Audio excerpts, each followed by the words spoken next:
अरे वाह, इतना साफ और सुंदर झील का पानी।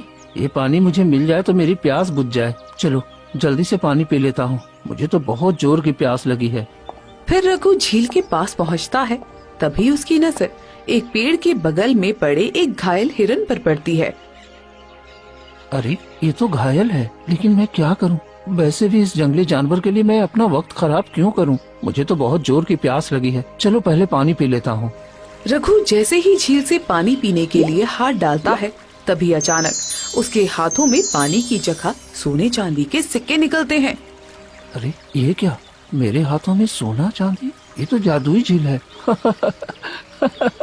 आज तो मेरी किस्मत खुल गई। अब मैं अमीर बन जाऊंगा और सारा खजाना अपने घर ले जाऊंगा। तभी अचानक तेज रोशनी फैलती है और रघु उसी झील में समा जाता है। तभी एक रहस्यमयी आवाज आती है। तुमने क्या सोचा था? लालच में इस झील को छुओगे और बच जाओगे। अरे आनंद, बहुत वक्त हो गया है, चलो थोड़ा आराम कर लेते हैं, फिर आगे बढ़ेंगे। नहीं रामलाल चाचा, हमने अभी बहुत कम सफर किया है। त्रिकुट पहाड़ पर पहुंचने में कम से कम 3 दिन लगेंगे। हमें जल्दी चलना होगा। मुझे किसी भी तरह आनंद को रास्ते से हटाना होगा। अगर ये मुझसे पहले पहुंच गया तो फिर गांव वाले मेरी इज्जत नहीं करेंगे। मुझे कुछ न कुछ तो करना ही होगा। रामलाल वहीं बैठ जाता है। आनंद, अब मुझसे चला नहीं जाता, थोड़ी देर रुक जाते हैं। अरे थोड़ा आगे चल लेते हैं, फिर आराम करेंगे। आगे शायद कहीं पानी मिल जाए, बहुत प्यास भी लगी है। अच्छा ठीक है, चलो चलते हैं। दोनों आगे बढ़ते हैं। थोड़ी दूर जाने के बाद उन्हें एक बहुत बड़ा झील दिखाई देता है, जिसमें साफ और चमकता हुआ पानी होता है। अरे आनंद, देखो कितना बड़ा झील है और कितना साफ पानी है। क्यों न हम यही पानी गांव में ले जाएं? मुझे नहीं लगता कि हमें और दूर जाना चाहिए। नहीं, ये सही नहीं है। हमारे गांव के पास जंगल में कोई झील नहीं है, फिर ये अचानक यहाँ कैसे आ सकता है? छोड़ो ये सब, सबसे पहले पानी पी लेते हैं, फिर सोचेंगे। तुम जाओ, मैं यही इंतजार करता हूँ तुम्हारा। फिर रामलाल झील के पास जाता है और वहाँ उसे एक घायल हिरन दिखाई देता है। अरे यहाँ तो एक घायल हिरण है, लेकिन मुझे क्या, मुझे तो पानी पीना है। रामलाल जैसे ही झील में हाथ डालता है, उसके हाथ में सोने चांदी आ जाते हैं। अरे ये तो सच में धनी बनने का मौका है। अब मुझे गाँव वालों की क्या परवाह, मैं सारा खजाना लेकर लौट जाऊंगा और आराम की जिंदगी जीऊंगा और इस आनंद को यहीं मार कर फेंक दूंगा और गांव वाले समझ भी नहीं पाएंगे। मैं गांव वालों को झूठ बोल दूंगा कि आनंद लालच में सोने चांदी के चक्कर में पहाड़ से गिरकर मर गया। हाँ, यही सही रहेगा। रामलाल लालच में आकर झील से खजाना निकालने लगता है। तभी अचानक तेज रोशनी फैलती है और रामलाल झील के अंदर समा जाता है। वहीं दूसरी तरफ आनंद अकेला इंतजार करता रहता है। इतनी देर हो गई, रामलाल चाचा अभी तक क्यों नहीं आए? मुझे जाकर देखना चाहिए। आनंद झील की ओर बढ़ता है। वहाँ पहुँचकर देखता है कि वहाँ कोई नहीं है। ये क्या, अभी तो रामलाल चाचा यहीं आए थे, फिर वो गए कहाँ? कहीं झील में तो नहीं गिर गए? आनंद आगे बढ़ता है कि तभी उसे वही घायल हिरन दिखाई देता है। हे राम, इस बेचारे बेजुबान के सिर से कितना खून निकल रहा है। मुझे इसकी मदद करनी चाहिए। आनंद जैसे ही हिरन को उठाने लगता है, तभी वो बोल पड़ता है। तुम पहले व्यक्ति हो जिसने इस झील के पानी की जगह मुझे चुना है। अरे ये क्या, तुम बोल सकते हो? हाँ, क्योंकि ये कोई साधारण झील नहीं है। ये एक माया जाल है जो तुम्हें त्रिकुट पहाड़ जाने से रोकने के लिए बनाया गया है। पर मैं कुछ समझ नहीं पा रहा हूँ। आखिर तुम कहना क्या चाहते हो? साफ साफ बताओ। त्रिकुट पहाड़ का पानी बहुत पवित्र और जादुई है। ये गलत हाथों में न जाए, इसलिए ये माया बनाई गई है। ये शक्तियाँ तुम्हारी परीक्षा लेंगी। तुमने पहली परीक्षा पास कर ली है, आगे और भी कठिन परीक्षाएं आएंगी। अगर तुम उन पर खरे उतरे तभी मंजिल तक पहुँच पाओगे। तुम्हारा बहुत बहुत धन्यवाद दोस्त, तुम्हारी वजह से मेरी जान बच गई।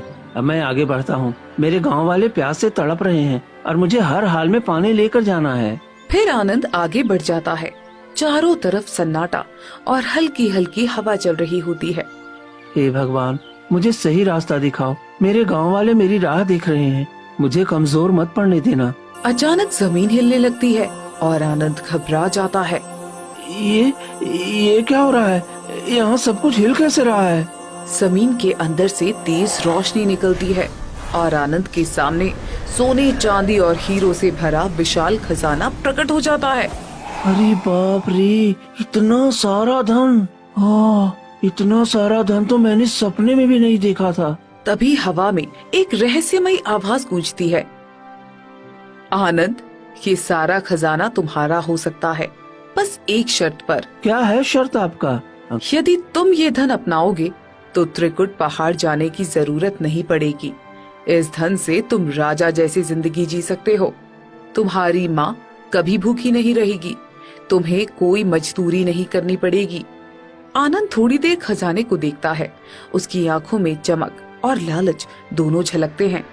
अगर ये धन मिल जाए तो माँ को कभी दुख नहीं होगा, मैं भी आराम की जिंदगी जी सकूंगा। आनंद धीरे धीरे खजाने की ओर बढ़ता है और एक सोने का सिक्का उठाता है। बस एक सिक्का ही ले लूं, इससे किसी का नुकसान भी नहीं होगा। तभी उसे अपनी माँ गोमती की आवाज सुनाई देती है। बेटा, ईमानदारी से कमाई हुई थोड़ी सी दौलत ही सच्चा सुख देती है।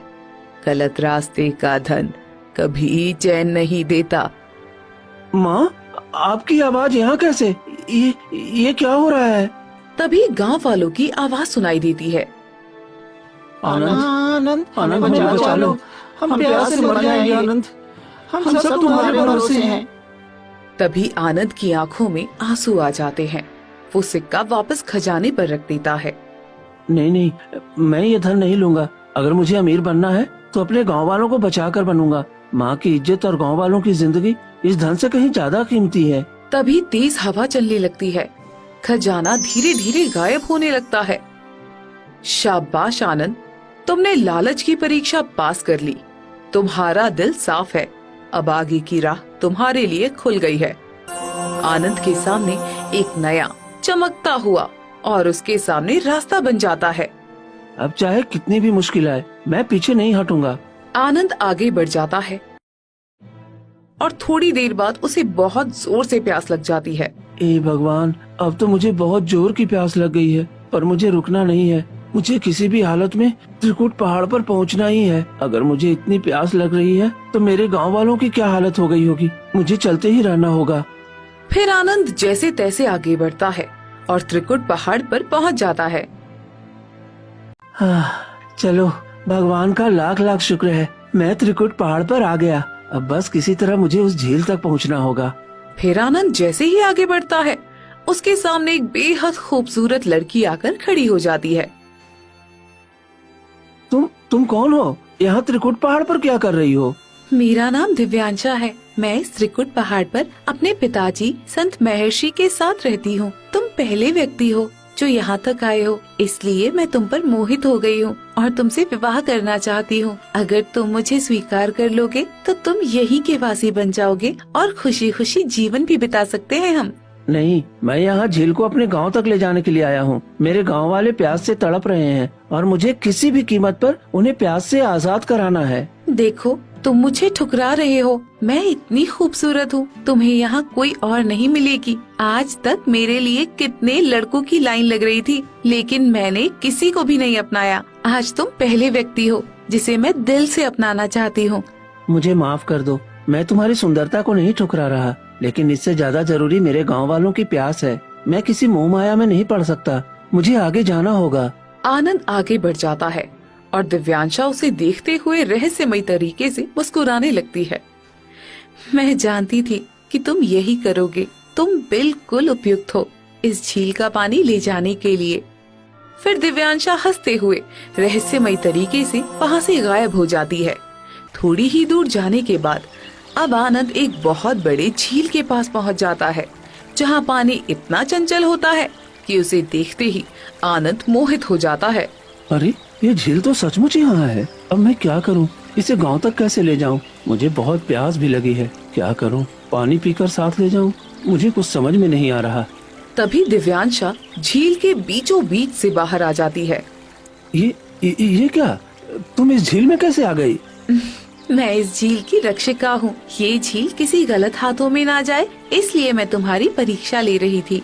आज तक जितने भी यहाँ आए वो मेरी सुंदरता में खो गए और अपने मकसद से भटक गए, लेकिन तुमने सिर्फ अपने गांव वालों की प्यास देखी, इसलिए तुम इस झील तक पहुँच पाए हो। लगता है तुम्हें बहुत प्यास लगी है और तुम पूरे दिन का सफर तय करके आए हो, इसलिए पहले इस झील का पानी पीकर अपनी प्यास बुझा लो। अगर मैं इस झील का पानी पी लूंगा और लालच कर बैठा तो कहीं मेरी सारी मेहनत और ये पानी व्यर्थ न हो जाए। नहीं नहीं, मुझे ऐसा नहीं करना चाहिए। आनंद मन में संघर्ष करता हुआ झील के सामने खड़ा रहता है। नहीं, मैं इस झील का पानी नहीं पी सकता। ये बहुत पवित्र है और पूरे गांव वालों की उम्मीद इससे जुड़ी है। अगर मैं अपनी प्यास बुझा लूं और गांव वाले प्यासे रह जाएं, तो ये ठीक नहीं होगा। वैसे भी मैं 3 दिनों से बिना पानी पिए ये सफर कैसे कर रहा हूँ, मुझे खुद समझ में नहीं आ रहा।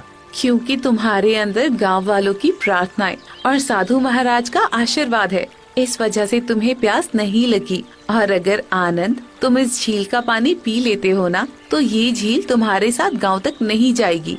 अगर तुम इसे गांव तक ले जाना चाहते हो तो इसका एक बूंद पानी भी नहीं पी सकते। ये इस झील का नियम है। अगर तुम इसका पालन करोगे तभी इसको अपने साथ ले जा सकोगे। ठीक है, मैं इस झील को किसी भी कीमत पर अपने गांव ले जाना चाहता हूँ। मैं पानी नहीं पीऊंगा, चाहे मुझे कितनी भी तकलीफ क्यों न हो। सोच लो आनंद, एक प्यासा इंसान 3 दिनों का सफर और करेगा। ये बहुत मुश्किल होगा, कहीं तुम रास्ते में हार ना जाओ। ऊपर वाले का नाम लेकर मैं ये काम जरूर पूरा करूंगा, चाहे मेरी जान ही क्यों न चली जाए। तभी अचानक एक तेज रोशनी फैलती है और पूरी झील का पानी धीरे धीरे एक कमंडल में समा जाता है। ये कमंडल ले जाओ और इसे अपने गांव के तालाब में डाल देना। फिर देखना, उस तालाब का पानी कभी खत्म नहीं होगा, सालों साल भरा रहेगा।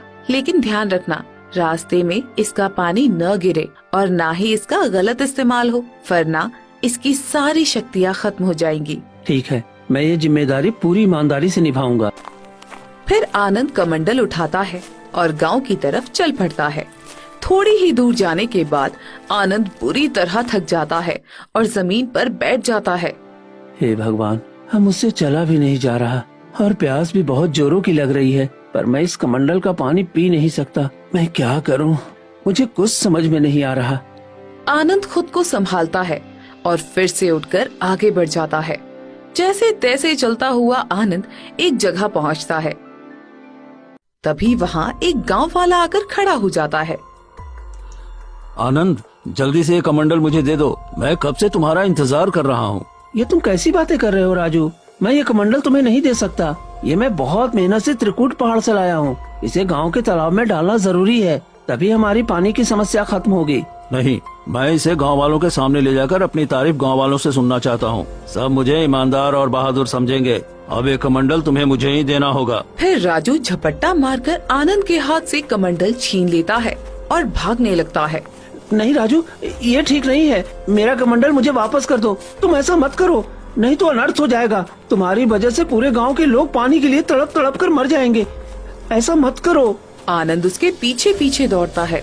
तभी उसे चक्कर आ जाता है और वो जमीन पर गिर जाता है। ये पानी कितना दिव्य और चंचल लग रहा है। इसे गांव के गंदे तालाब में डालने की क्या जरूरत है? क्यों न मैं इसे पी ही लूं, शायद मैं अमर हो जाऊं। सुना है त्रिकुट पहाड़ की नदी में साक्षात गंगा माँ का वास है। फिर राजू जैसे ही पानी पीने लगता है, अचानक तेज रोशनी फैलती है और राजू वहाँ पत्थर की मूर्ति में बदल जाता है। पीछे से आनंद ये पूरा दृश्य देख लेता है और सन्न रह जाता है। हे भगवान, ये सब क्या हो गया? लालच ने इसे बर्बाद कर दिया। आनंद सोच में पड़ जाता है।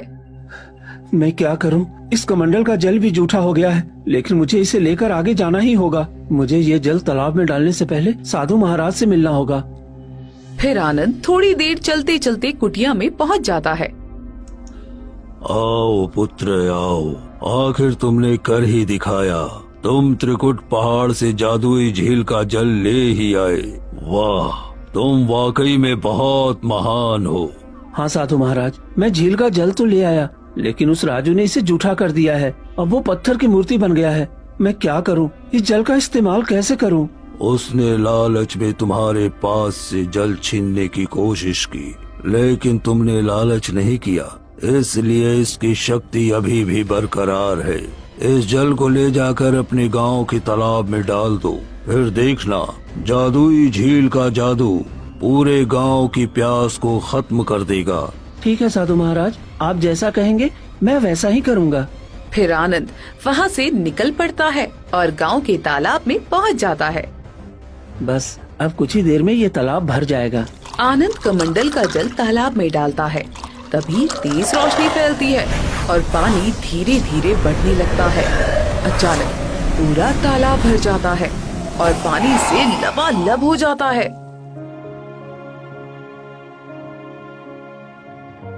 सभी गांव वाले खुशी से चिल्लाते हुए वहां आ जाते हैं।